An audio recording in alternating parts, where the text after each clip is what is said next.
রবি হাতে কলমে বাংলা ইশারা ভাষা কোর্সে আপনাদের সবাইকে শুভেচ্ছা। আপনাদের সঙ্গে আছি আমি হাসান হাবিব। আমাদের আজকের বিষয় গ্রামার। বাংলা ইশারা ভাষার ক্ষেত্রে আমরা কিছু নিয়ম অনুসরণ করি, সে বিষয় নিয়ে আজকে আপনাদের সাথে আমরা কথা বলবো। তাহলে চলুন শুরু করা যাক। প্রথমেই যেটা হয় যে আমরা যদি কখনো কোনো সেন্টেন্স বলি, সেটার মাঝে একটা স্পেস থাকে। এই স্পেস বোঝানোর জন্য আসলে আমরা কিভাবে ইশারা বা সংকেত ব্যবহার করি। ধরুন আপনার নাম হাসান হাবিব, তো আমরা যেটা শিখেছি AHSAN আহসান, এরপরে হলো হাবিব। এই আহসান এবং হাবিবের মধ্যে HABIB হাবিব, এই দুইটার মাঝে যে স্পেসটা আছে, এইটা যদি আমরা আলাদা করে না দিই তাহলে দুইটা আসলে একসাথে লেগে যাবে, মানে সেটার কোনো অর্থ আসলে প্রকাশ পাবে না।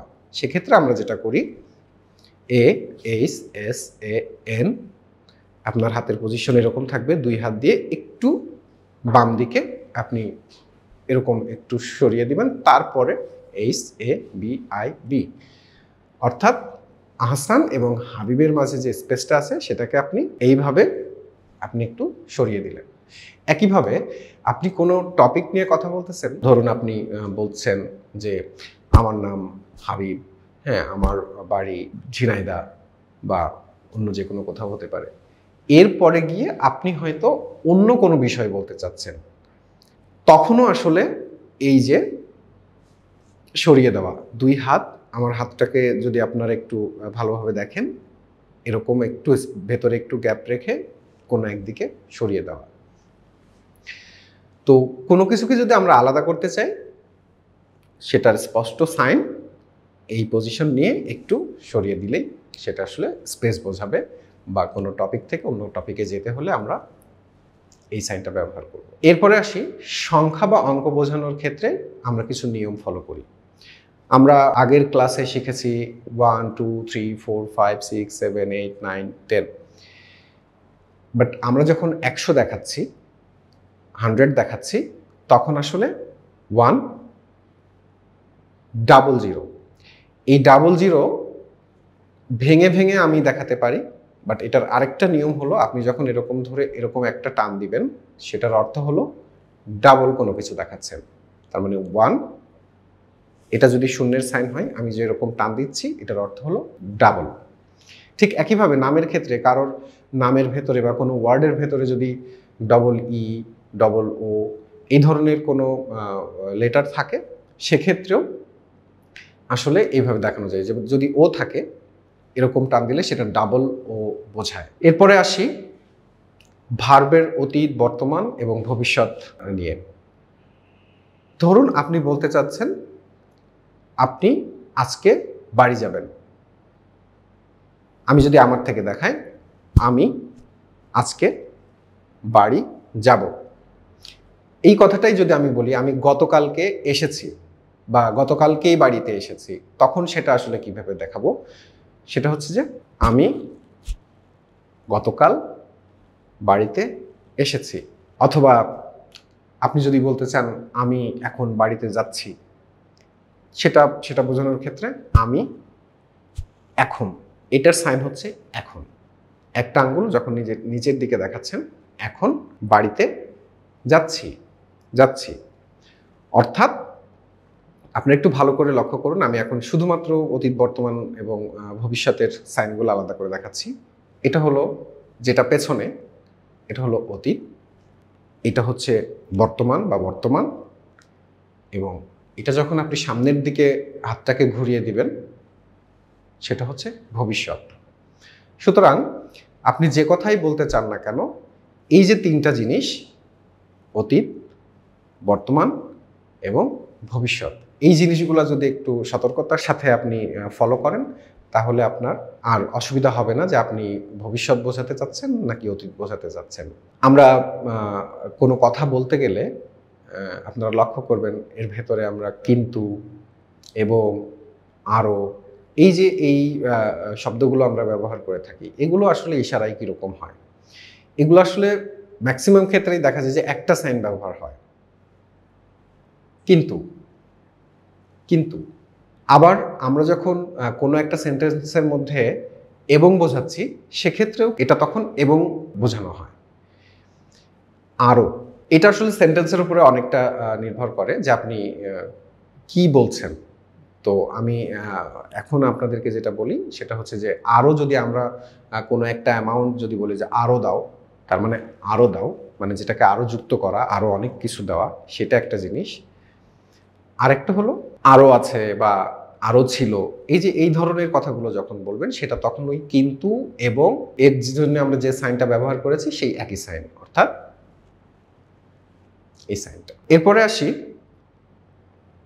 Lip reading. আমরা যখন সাইন করব বা ইশারা দেখাবো তখন অবশ্যই আমাদের সামনে যিনি থাকবেন উনি শ্রবণ প্রতিবন্ধী হতেও পারেন, নাও পারেন। যদি শ্রবণ প্রতিবন্ধী হয় তাহলে সেক্ষেত্রে অবশ্যই আপনি ঠোঁট নাড়িয়ে আপনি যদি ইশারা করেন তাহলে তার বুঝতে অনেক বেশি সহজ হয়। যেমন আমি যখন বলছি মা, আমি যদি শুধু সাইন দেখাই মায়ের সাইন, সেটা আমরা সবাই বুঝতে পারবো, ঠিক আছে। কিন্তু যখন কোনো একজন শ্রবণ প্রতিবন্ধীর ব্যক্তির সামনে যখন আপনি সাইন দেখাচ্ছেন, তার সঙ্গে সাইনের সঙ্গে সঙ্গে যদি আপনি আপনার ঠোঁটটা একটু নাড়িয়ে দেন তাহলে সেটা খুব স্পষ্ট হয়ে ওঠে। যেমন মা, বাবা, ভাই, বোন, বাড়ি। আপনি যদি ইশারার সঙ্গে সঙ্গে আস্তে আস্তে মনে মনেও যদি আপনি এটা বলতে থাকেন, সেটাও আসলে অনেক বেশি স্পষ্ট করে তোলে সেই শব্দটাকে। এরপর আসি বডি মুভমেন্ট। ইশারা ভাষার সঙ্গে যে কয়টা বিষয় খুবই গুরুত্বপূর্ণ তার মধ্যে আরেকটা হচ্ছে যে আপনার বডি মুভমেন্ট। আপনি যখন কোনো শব্দ আপনি দেখাচ্ছেন, কোনো ইশারা আপনি করছেন, সাথে সাথে যদি আপনার বডির এই মুভমেন্টটা যদি সেই রকমের হয়ে ওঠে তাহলে সেটা অনেক বেশি মিনিংফুল হয়, অনেক বেশি সহজে প্রকাশ পায় আর কি, যে আপনি কি বোঝাতে চাচ্ছেন। যেটাকে আমরা জেস্টার বলি, যে আপনি যেটা বোঝাতে চাচ্ছেন সেটা আসলে খুব স্পষ্ট করে উপস্থাপন করা আপনার সামনের মানুষটার কাছে। হইতে বা থেকে, এই যে এই ধরনের শব্দগুলো আমরা বলি যে ঢাকা থেকে নারায়ণগঞ্জ, এই যে এই ধরনের কথাগুলো যখন আমরা বলি তখন সেটা আসলে ফ্রম বা হইতে বা থেকে, এটা হচ্ছে আপনার দুইটা আঙ্গুল এখান থেকে একটু সামনের দিকে এরকম টান দেওয়া। এটার অর্থই হলো থেকে বা হইতে। ধরুন আমি বলতে চাচ্ছি যে ঢাকা থেকে নারায়ণগঞ্জ কত দূর। আমি যদি এটা বলতে চাই তাহলে আমি প্রথমে দেখাচ্ছি ঢাকা থেকে নারায়ণগঞ্জ কত দূর।